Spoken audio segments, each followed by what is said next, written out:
So, as you know, school home support aim is to get children in school ready to learn, and that's why we're all here. That's why everyone here, whether you're a member of SHS staff or you're a member, you've all got a passion for getting children the best start in life and making sure they've got the best chances and can overcome the obstacles that are in their way. It's a common purpose that we all share, and the work you do is needed more than ever. Last year, there were 59 million school days lost due to absence, and there were 1 in 9 children were persistently absent. That's a massive, massive number. Coupled with that, 4.1 million children are living in poverty. So for some children, just getting into school is such an issue, as you know better than anyone. So more than ever, what you do is needed and is critical to children's futures. So to continue to make that difference, it's important today that you not only learn and gain lots of knowledge from the day, which hopefully you will, but also you share your knowledge and expertise so we can all learn from each other. So we're going to kick off talking about parental engagement. And last year we had Dr. Janet Goodall here talking about parental engagement, and she was so popular and all the feedback was, we want more of Janet. So she's very kindly agreed to come back. So we've got a leading expert on parental engagement here. And we've also got our own expert, Jameela Gidden, who I'm sure most of you know. If you don't, this is our Jameela. And they're both going to be answering questions on parental engagement. We've got 3 questions that were submitted. And then after that, we'll be going around the floor taking questions for you as well. So you will get a chance to ask them some more. So the first question that was sent in was, what strategies do practitioners need to utilise to improve parental engagement in their schools? I know that a lot of you are doing great parental engagement work as it is at the moment. I think it's important to remember to create opportunities for parents to learn new skills that aren't necessarily curriculum based. So it could be a parent gym, it could be a book club. I know that one of the practitioners started a crochet club, and a parent was then able to sell some of the stuff that she was making, and without attending that group she probably wouldn't have had the confidence to do that. There's also, depending on the area that you're in, lots of free guest speakers, so they can come in and talk about mental health, healthy relationships. It just depends what the need of the parents that you are working with have. So there's also employment skills workshops. We can work with the funding team to provide aspiration sessions. I know that a parent done an employment skills workshop a couple of weeks ago, and that resulted in her getting an interview for a job. She's passed the first stage and she's going on to the second stage. So there are lots of things that can happen with parents when you work with them. PTA. I know most of you are thinking, oh God, no, PTA. I know that sometimes they can be a bit negative, but you are specialised practitioners that can help kind of change their views about the schools, and as long as they've got their voice being heard, they are happy. So engage them in any way that you can. Food is another thing. Special lunches, whether you're creating cultural events or their national events, bringing people together to eat is always a way of engaging parents. Community events. So parents that are quite competitive, whether it's a bake-off, a lads and dads group, a gardening project, if you tap into their likes and their dislikes, you're able to tailor-make programs to them. Janet, would you like to answer that question? I'm not touching that other mic. I think one of the things that's really important is that it's not one strategy, it's a process, which you know as well as I do. And one of the things, what the strategy is, the first thing I wrote down is charm, which may sound odd, but some of you are nodding. Can you just turn to the person next to you and tell them they're doing a good job? Just turn to the person next to you. Thank you. So are you.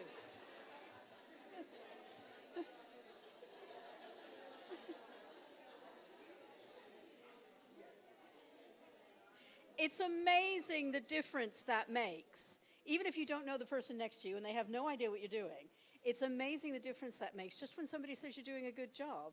And the thing is, how often do we say that to parents? You know, the world is full of people that will tell parents they're not doing a good job, or maybe it was just me and my parenting, I don't know. But, you know, just say, I mean, as far as I'm concerned, if the kids are there and they're dressed and they're reasonably healthy, the parents are doing a good job. And it's not easy. And it's also something that we never say to teachers. Very rarely does anybody ever say to a teacher, you're doing a good job, but that was a cracking lesson. Or the kids are in the playground talking about fractions. What the heck did you do? I mean, that's amazing. So just, you know, praise and charm is, I think, important. But the other side of that is, you know, from a national, international point of view, the OECD says school readiness has 3 bits. And one is the child being ready for school. One is the parents and the family being ready for school. But the other is the school being ready for the children that actually arrive. And I remember I had teachers saying to us at one point, this is a really good school. Parents keep sending me the wrong kids. And it's about helping staff realize and understand the kids that are actually going to come to the school. And often there's a very great gulf between the background of the teachers and the background of the families. And that's got to be bridged somehow or other. It would be lovely to say go and do home visits, because we know how powerful they are. But we don't have the time, we don't have the facility to get teachers to do that. But there are ways and ways around it. It's really about relationships, and it's about building those relationships between parents and staff, between staff and staff, because in a lot of your schools, you will have one person who's really, really good at this, and other people that really think parents should stay outside and not come in. And sometimes it's about brokering that relationship. Does that make some sense? And it's also about putting parents in touch with other parents. Can I ask how many of you are parents? Yeah, there is nothing more satisfying as a parent than hearing somebody else say, oh, mine does that. You know, it's just an incredible relief. So sometimes it's important to put parents in touch with other parents, obviously having asked first, but sometimes that's one of the really important things. And when you're working with school staff, if you're suggesting things they can do, try and suggest some stuff they can stop doing. Because if all you're saying is, oh, here are 5 new things to do, you know better than to say that to staff, because you might not actually survive the experience. But if you can point out, well, you know, you're doing some stuff that isn't actually helping. Like newsletters are a big bugbear of mine, because parents aren't reading those. They read them if their child is mentioned. But if their child is not mentioned, and if you've got a big primary school, that means 450 names, and that's just not going to work. Replace it with 3 thunks a week for a primary school. We're looking at fractions. Ask your child how much of a pizza they want. You know, those kind of things. Yeah, and bring a friend along is one of the other things. It's a lot easier to go someplace the first time if you've got a friend with you. So if you've got a PTA or a group of engaged parents, say that they can't come unless they bring a friend. Well, not say, you know, bring a friend along. Ask somebody else to come along with you. Does that make some sense? Those are some ideas. Thank you. Okay, so the second question is, what are the long-term implications of parents not being engaged in their children's education? Grim. Nationally, they're very grim. We know, well, not necessarily. It depends on what else is around the child. So if the child is in a community where that social and cultural capital is going to be supplied somewhere else, then parents not being engaged is not as problematic as if they're not. We know, for example, that particularly for young boys, being involved in a faith organization of some kind, church, mosque, Gurdwara, it doesn't matter, is linked to better achievement. Not because belief in God will help you study, maybe it will, I don't know, but because there's a whole group of people saying, have you studied for that test? How are you doing it? There's a community around the child. Does that make some sense? But for a lot of our kids, particularly the kids that are most vulnerable, they haven't got a community that can give them the sorts of social and cultural capital that's required by schools. They've got social and cultural capital that's required by the place they're living, but that's not what schools are recognizing. Does that make some sense? So the sorts of language they're using or whatever. So in terms of the outlook for kids that aren't getting that kind of support, actually shorter life expectancy, lower job prospects, more involvement with the police and not in a good way. We know all of this. That's all terribly grim. One of the things I want to say about that is it's really, really important that we don't blame parents for systemic problems. The problem, and the policy discourse at the moment is very much about blaming parents. David Cameron actually gave a speech where he said, it doesn't matter how poor your family is, as long as your parents love you and are warm and loving, you will do well, which is just astounding from one of the wealthiest men in the country, you know. And he actually said that his success in life was down to the fact that his parents loved him. You know, aside from being phenomenally wealthy and going to Eton and going to Oxford and all these things, you know, that had nothing to do with it. And we have a very prevalent culture at the moment of parent blaming. So if a child is not behaving well, a child is not doing well, it's because the parents aren't doing well. And the parents, and English is very odd that we can say, well, if I say someone is, I'm going to look at the ceiling so nobody thinks I'm saying this to them. Somebody is a poor parent. Do I mean they're a parent who's not very good at parenting, or do I mean they're a parent that doesn't have enough money? And the fact that we can elide those two, I think, is very, very telling in English. So in looking at this, I think what we need to do is call out that culture of poverty. Challenge that culture of poverty. When somebody says, well, what can you expect from that sort of parent, whatever that sort of parent is, what you can expect is that they love their kids and they want the best for their kids. And it's an incredibly uncomfortable conversation to have and to call that out. But it's just as important for the children we're working with as calling out sexism, as calling out homophobia, as saying that's an inappropriate joke, that's an inappropriate comment. But we need to really look at where that is coming and where that culture of poverty discourse is coming.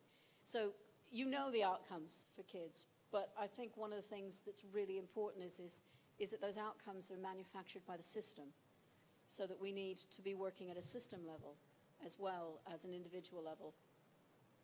Perfect. Okay, so I just want to talk to you about a family that a practitioner helped, and I want you to think about what the implications for that family would have been if they didn't have the support from this practitioner. So we've got a mum, a dad, and 2 sons. Dad is blind, and the sons also have this condition.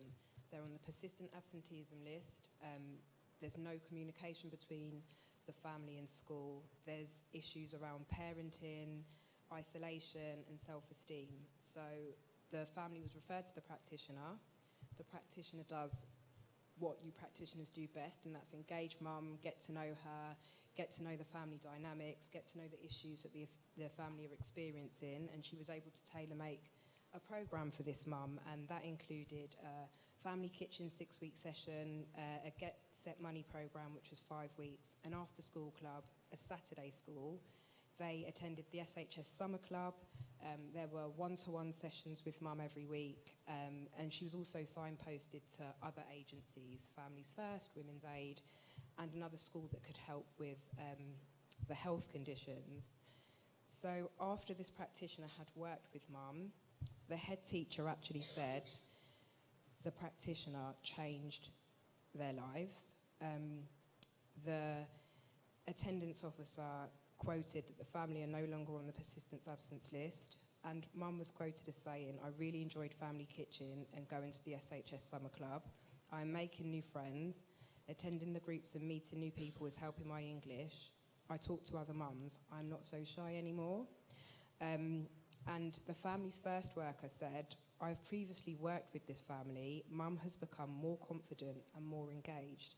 So it just shows the power of your work and how needed this support is. So parental engagement is everything. So if you think about the implications of this family, if they hadn't worked with the SHS practitioner, what do you think would have happened with the attendance?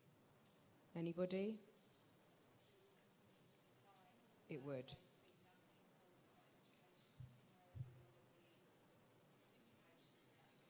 Exactly. And if she hadn't worked with mum to raise her self-esteem and her confidence, what would have happened? She was isolated and depressed in the first place, so she would have continued to be isolated and depressed, exactly. Exactly. Yeah. So it just shows how important your work really, really is. The last question that we have for Dr. Janet Goodall is, what can schools do to help parents be more involved? The first thing I've said goes back to that very first thing I asked you to do in praising someone, is to start from an asset rather than a deficit view. So start by saying something nice, which is part of what we're asking school staff to do is use the skills that they use in the classroom every day with parents. Because we have this incredibly, I mean, I have all of the respect in the world for our teachers. They are incredibly well-trained, most of them, particularly the ones that came through us. You know, they're highly dedicated staff. Nobody stays in school teaching for the money or the glory or the holidays. They stay because they want to make life better for kids. And they've got all of those skills. And if a child comes to them and says, oh, miss, I can't do this, the immediate answer is, oh, you can't do it yet. Or how do you think you can do it? Whereas if a parent comes and says, well, I don't know how to do this, they may have a closed door. So it's about helping staff realize they've already got the skills they need, and that parents are just kids who grew up. Because they treat the children in their classes individually. They know that, does anybody have more than one child? Yeah, did what worked for your eldest work for your youngest? Yeah, really no. My mother-in-law, who is very wise, says you can raise children by the book as long as you've got a different book for every child. And they know that about the kids in their classroom, but they forget it when they talk to parents. They've already got the skills, so it's about helping them realize that those skills can be used with parents as well. So start from an asset point of view. Pick up the phone and phone somebody and say, I just want to tell you she had a really good day. Particularly if it's a mom or a dad that's used to getting phone calls that don't say she had a really good day. And you may have to make that phone call. They may have to make that phone call 5 or 6 times before somebody picks up the phone because they see the school's number. And if the child is home, they know the child isn't hurt or something. So, but just starting from that point of view, and if you can get people to start from that from the very first day, particularly in a primary school where they're seeing parents every day, just, you know, particularly parents that have had kids in early years, because early years teachers do this all the time, meet parents at the door and say, she drank all her juice today, or, you know, something small, and get that relationship going from the very first day. Start from an asset approach. And also point out the fact that they actually care about the child. So a mother said to me in a project we were running in Oldham, I don't know if anybody knows Oldham, but it's not the leafiest suburb of Manchester in the world. And a mum said to me after the program, I'm happy to leave my daughter at daycare now, because now I know they care about her. And it's fairly obvious from our point of view that the vast majority of teachers do care about children, because that's why they're there. But often it's not obvious to parents. So saying something to a parent as simple as, is the bunny okay? Because he was really worried about the bunny. You know, just let the parent know that you care. One of the teachers I was working with changed a relationship with a parent just by phoning a mother and say, look, I'm worried about Molly. You're worried about Molly. Name's changed. You're her mum. You know her better than I do. What can you tell me about Molly that will help me to help Molly? Does that make some sense? And just, it's one of those things that's really, really obvious once you've said it. But until you've said it, and you will meet some of the problems that will come with that is, I haven't got time to do that.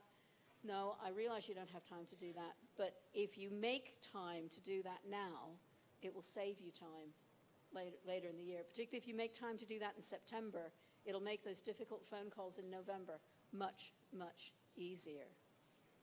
You might meet schools where teachers say, oh, I'm not allowed to do that. We do have schools saying, you know, individual teachers can't contact parents. Then you've got some work to do, or I have some work to do, or Jane has some work to do with the school leadership, because that's not useful. The other thing is to make really sure that staff know that it's not about getting parents in. We still have a real misconception among staff that parental engagement is about engaging with the school, and it's not. It's about engaging with the learning in the home. And the parent can be the most engaged parent in the world without ever setting foot in school. And there are some parents who never will set foot in school, and it has nothing to do, and the important thing is to get across to the school staff, it's got nothing to do with them. It's got to do with the parent's experience of education before them. So they're trying to build bridges that somebody else broke, and sometimes it's not particularly easy to build those bridges. And there are lots of things that school staff can do. Send children home with ideas about what they can do. Tell parents why you're asking them to do things. We tell parents it's really important to sing nursery rhymes with their kids, but have we told them it's because it will help their reading and writing? If you complete that loop, and to teachers that's really obvious, but to a lot of parents it isn't. You know, if you sort of using shaving cream on the bath, on the walls in the bath, which I never heard of when my kids were little, and I think is wonderful. You know, that's great because it helps the gross motor movement and the little motor movement for writing. But often schools just tell parents to do it and they don't tell parents why. Complete that loop, if that makes some sense. And basically, you know, start from where parents are. Yeah. It makes a lot of sense. So it's about having good communication and tailor-making programs to parents. I know that you were saying parents get phone calls when it's bad news, and I know that there's a practitioner that I work with, and she is always calling parents in for meetings and calling them up about attendance, and she has started sending good news postcards home, so the attendance is going up and so are the postcards, so they're celebrating their successes as well. Also helping parents build a network amongst each other so they have other support available to them, and creating positive memories. Not all parents had a good time at school, so it's a good idea to create positive memories when they come into school. You know, have things available to them, resources, learning tools, anything that can make their experience positive. Okay, so do we have any questions in the audience? Sometimes I feel like I'm treading a fine line because I've been asked to sort of spend some time on attendance. So sometimes I feel like I'm sort of the parental, the person that support that they can come to if they've got a problem, but also I'm the big bad guy standing at the door saying, oh, you're late again. How do you tread that path, still getting, you know, feeling like you're supporting the parent, but also doing your job with the school side of it and helping the attendance go up and helping the child because they need to be in school? Oh, go ahead. It's a practitioner question. So there's an element of parental engagement in absolutely everything you do, and just like you are with your children, you can be nice sometimes, but sometimes you have to be firm, and there are rules and there are policies that parents know that they have to follow. So there are going to be times for you saying, oh, great, well done, but there are going to be times you're late. So it just depends on the situation, I guess. And I think sometimes, I think the analogy with being a parent, you know, there are times when you're saying, oh, darling, it's all right, it'll be fine. And there are other times you're saying, that's not good enough. Yeah, exactly. You know, You can do both. But it needs to, that's only going to work if you've got the relationship. I mean, the only reason I can say harsh things to my kids is because they know I love them. Yeah. It doesn't always work anyway.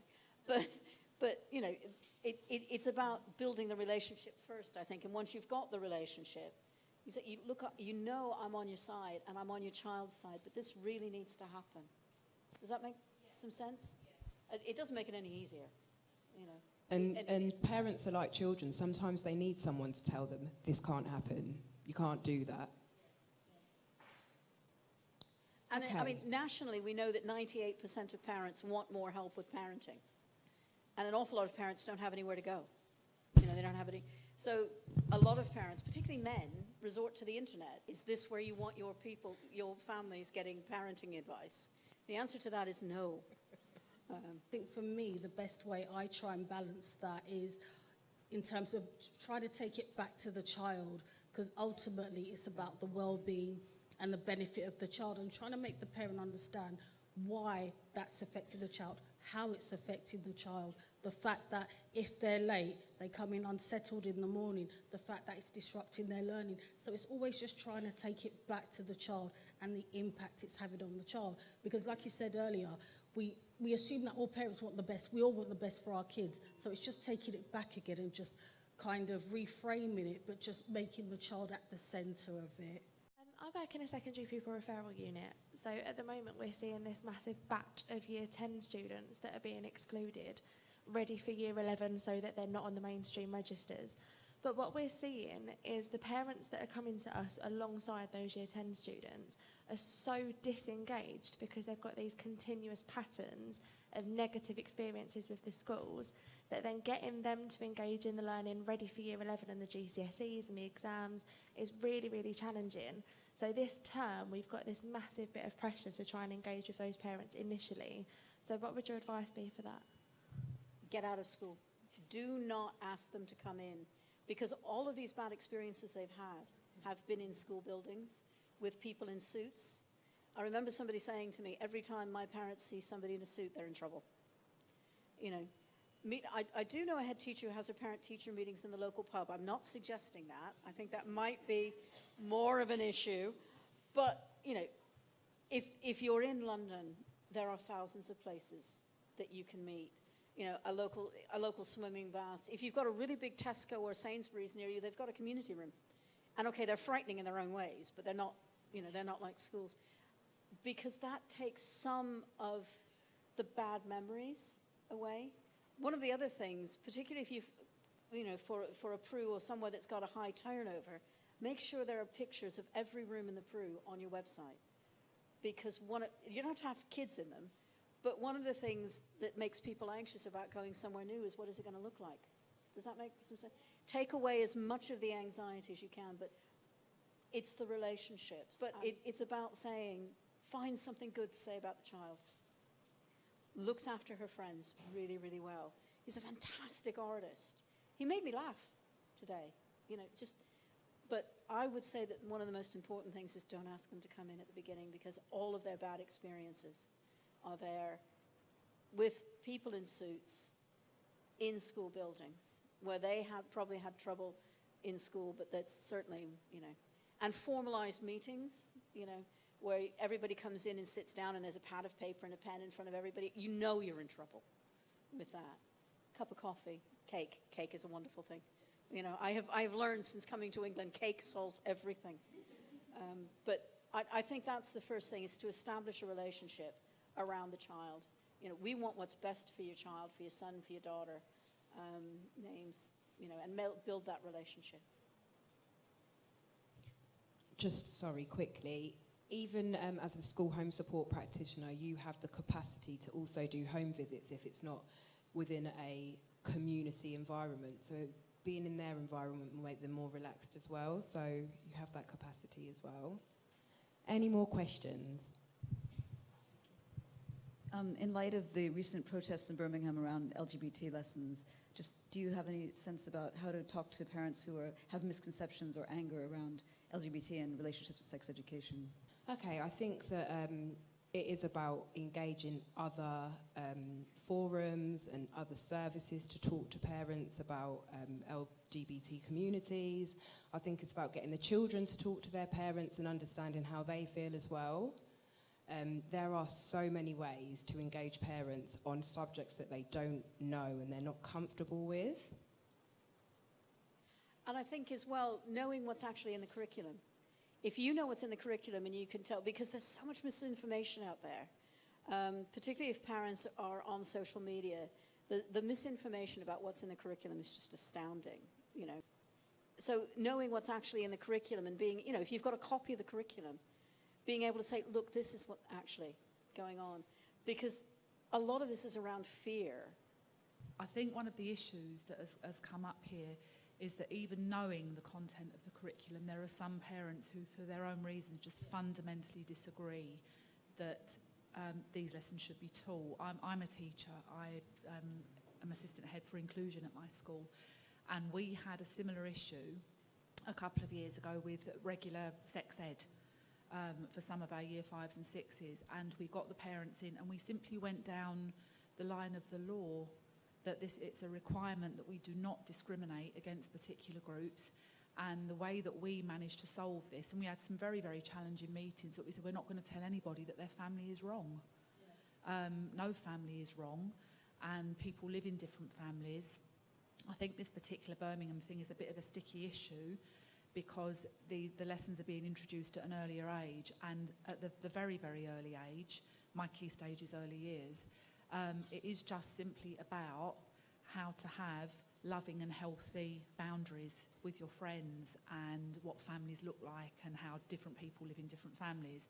But the parents have very much latched on to the sexuality aspect of it. And if it is simply put to them, in the UK, we do not discriminate against these groups in the same way that we wouldn't say that anyone belonging to a particular faith group is a wrong person, or that that is wrong and that they're entitled to their beliefs. And to say to people that they can hold their own views, whatever those views are, but they cannot actually break the law about it, which is what these families were doing. Do you think that culture and religion played a big part in that? Massive part. It's a huge part, and it's addressing those cultural beliefs that we all hold. You know, we've all got our different cultural beliefs from how we were brought up and what our backgrounds are. And I think it can then become a bit, well, I've got to be seen to be. We did a thing, one of the exercises we did was one of those stand on that side of the hall if you believe this, and stand on that side of the hall if you believe that. And by the end of it, we had nearly everybody on the side of the hall we wanted them to be on, but it took quite a lot of work. And the other thing that's a very, very good way in is say they can either learn it from us or they can learn it from Pornhub or the internet. What would you rather? Or they can hear things from children in the playground that will be inaccurate or be vulnerable to people that might want to exploit them. Or they can hear really healthy, sensible, real information from people that have got their best interests at heart. But it's very, very challenging, I think. I think that's really helpful. Thank you. Any more questions? What advice would you give to schools where they seem to have a belief that there is a poverty of aspiration around them amongst the parent base? There is a really good open access paper called "Can We Put the Myth of the Poverty of Aspirations to Bed Now?" And it's by Professor Morag Traynor, which is Treanor. And if somebody reminds me and emails me, I'll email you the link, or I'll tweet the link or something. It's fantastic. She's a statistician working in Scotland, and she actually wrote this paper at the request of civil servants whose masters, politicians, kept saying, oh, well, there's a poverty of aspiration. And the civil servants knew there wasn't. So she's written this paper, and it's incredibly good, but it's easy to read as well. There isn't a poverty of aspirations, or there aren't poverty, whatever the verb should be in that. But it's such a persistent myth. And it's part of this whole culture of poverty, that everybody who is poor shares this culture. And the idea is 50 years old, and 49 years ago, scholars said, no, that's not true. And you know that's not true. Anybody who has ever worked with people in poverty knows that's not true. The problem is that politicians have never met anybody who's in poverty, or never discussed anything with them other than perhaps the odd visit. Although I will point out that our Secretary of State for Education I don't think has ever visited a school that wasn't outstanding, which may, tell you everything you need to know. Certainly not in the last 6 months. But this myth is very, very strong because it's comfortable. It's an easy way of saying, well, the reason they're not achieving is because their families don't think it's important to achieve. But you're entirely right, it is a myth. And if you drop me an email, I will send that paper around. It's open access, so anybody can have it. It's also important to challenge that as well. It's hugely important. And that's one of those uncomfortable conversations that I'm saying that we all at times have to have and say, do you realize you're buying into an idea of a culture of poverty? And it's just not. And you quote the Cameron speech, because most people's backs will go up with that Cameron speech. And it's in he said it, it's in the newspaper. But you're doing the same thing. You may have to say it slightly more gently. You may not want to be more gentle. It depends on the situation. Yeah. Hi. Morning.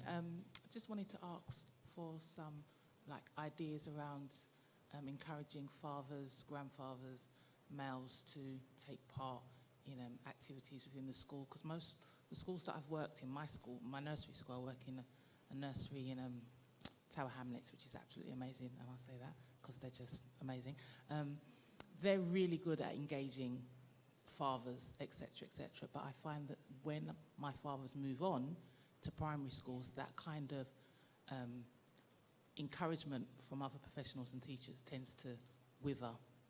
So therefore they go back to being the second and third person that finds out about their children's education and is only contacted when the child is being naughty, or wait till your dad gets in. How do we change that culture? There's a really good thing if you look up something called Father's Fridays, which is a project that was run a few years ago. It was to deal with precisely that issue. And one of the things that people that research paternal engagement have found, well, one of the main things is it's really, really important. Dads are hugely important, and we have a societal thing against this. You know, if a father is out with their children, somebody's going to say, oh, are you babysitting? Is mum busy? No, he's parenting.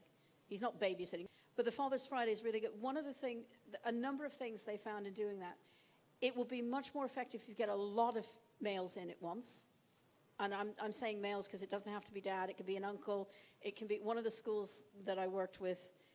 Their local policeman came in for one of the kids that didn't have a male around, you know, because it was kind of bring in an adult male, and there wasn't an adult male for this child. So the policeman that worked with the school said, well, I'll come.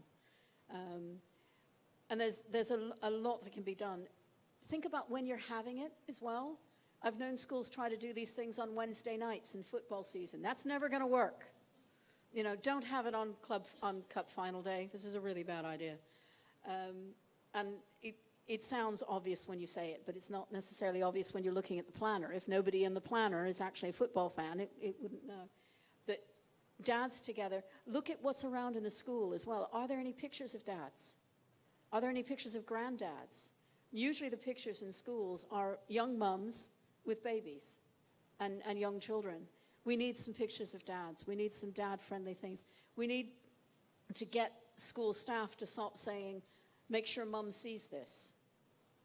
And we need to stop saying parent when we mean mum. If we mean mum, we need to say mum. If we mean dad, we need to say dad. If we mean an adult, say an adult. There's also a really good organization that's worth looking at. They're a bit too far away to visit, but if you look up Dad's Rock, they're an Edinburgh group that were started by a couple of dads who couldn't find anything to do with their kids on Saturdays. Everything was set up for mums and kids. So they started dads and kids, or male carers and kids events on Saturdays, which are now completely, you can't get into any of them because they're just, I would say they're sold out, but they're free, but you know, there are too many people. It's not a lack of desire on the part of our dads. It's a lack of cognizance on the part of our institutions that dads have that desire. And sometimes it's around breaking down staff's idea that, oh, well, the dads don't want to be involved. Yeah, they really do. Yeah, they really do. But you've told them they don't want to for so long that they've decided that perhaps they should listen to the school and not be involved. So break those down. And I think you're right. If we can get that right in primary, then by the time they're getting to secondary, we'll have dads saying, no, you can't just talk to my wife. You need to talk to me as well. I think we need to celebrate dads as much as we celebrate mums. It's Mother's Day and we're buying presents, we're doing cards, we're doing all sorts, and it's Dad's Day and we send a text. So we need to celebrate them just as much as we celebrate mums. Any more questions? Can I get one thing? I mean, we've talked about dads, we've talked about the LGBT stuff. There's another area that I think we really need to work with schools around, and that's grieving. We as a society, an Anglophone society, we're really, really bad at grief. We do not do grief well, and we don't know how to handle grief. Yet I suspect that it would be unusual for any of you to get through a year or even 6 months without working with a family that's experienced a loss or a bereavement. But school staff don't know how to deal with it because it's not part of their training. And we need to really seriously think about how we deal with grief, with bereavement. We need to seriously think about how we help children deal with grief and bereavement, how we help staff realize that you don't avoid people. And then it's okay just to say, look, I'm really sorry that happened to you. But it's just one of my current bugbears that we don't do this well, and it affects children.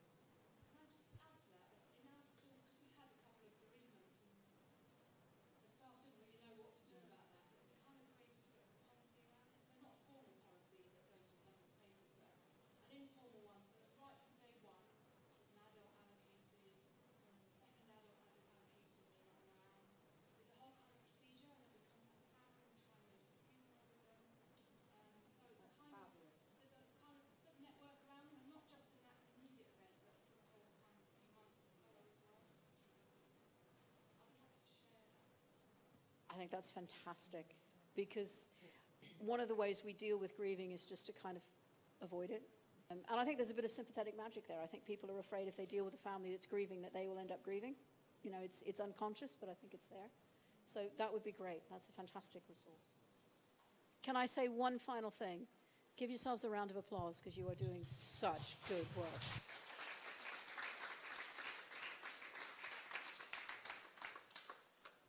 And I would just like to ask that you give a round of applause to Jameela and Janet, because I thought that was a brilliant session. Thank you.